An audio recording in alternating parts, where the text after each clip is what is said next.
لایا گیا۔ حضرت مرزا بشیر احمد صاحب بیان کرتے ہیں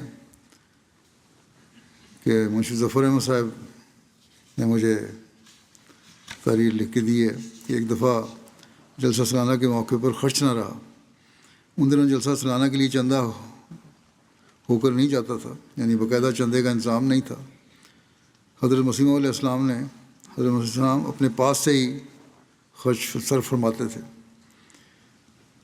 میر ناصر نواب صاحب مرحوم نے آ کر، وہ انچارج تھے لنگر کے، انہوں نے عرض کی کہ رات کو مہمانوں کے لیے کوئی سامان نہیں ہے، یعنی خرچ ختم ہو گیا، پیسے ختم ہو گئے ہیں، جنس ختم ہو گئی ہے، اب مہمانوں کے لیے کوئی کھانے کا سامان نہیں ہے۔ آپ نے فرمایا کہ بیوی صاحبہ سے کوئی زیور لے کر جو کفایت کر سکے، یعنی حضرت اماں جان سے زیور لو جو کفایت کر سکے، کافی ہو، فروخت کر کے سامان کر لو۔ چنانچہ زیور فروخت کیا گیا یا رہن رکھ کر میر صاحب روپیہ لے آئے اور مہمانوں کے لیے سامان وہاں پہنچا دیا۔ 2 دن کے بعد پھر میر صاحب نے رات کے وقت کہتے ہیں میری موجودگی میں کہا کہ کل کے لیے پھر کچھ نہیں ہے، 2 دن تو گزر گئے اس زیور کے بیچنے سے، اب باقی کیا کریں؟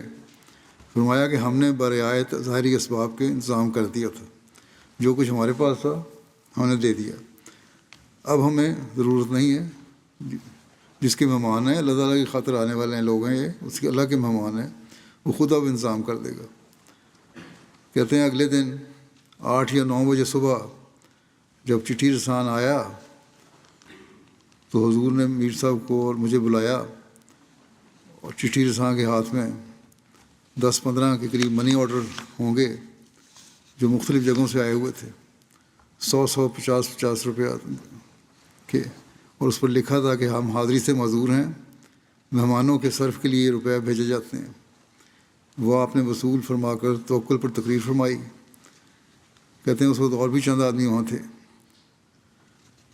وہاں کا یہ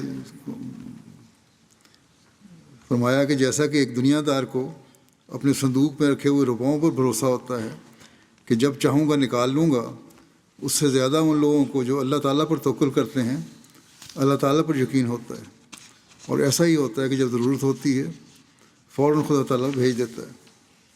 تو آپ نے بھی جو کہا کہ اللہ تعالیٰ کے مہمان ہیں اس کی خاطر ہے، پھر دعا بھی کی ہوگی یقیناً آپ نے، اور توکل بھی کامل تھا، اور اللہ تعالیٰ نے پھر انتظام فرما دیا۔ حضرت میاں رحمۃ اللہ صاحب بیان کرتے ہیں کہ حضور فرمایا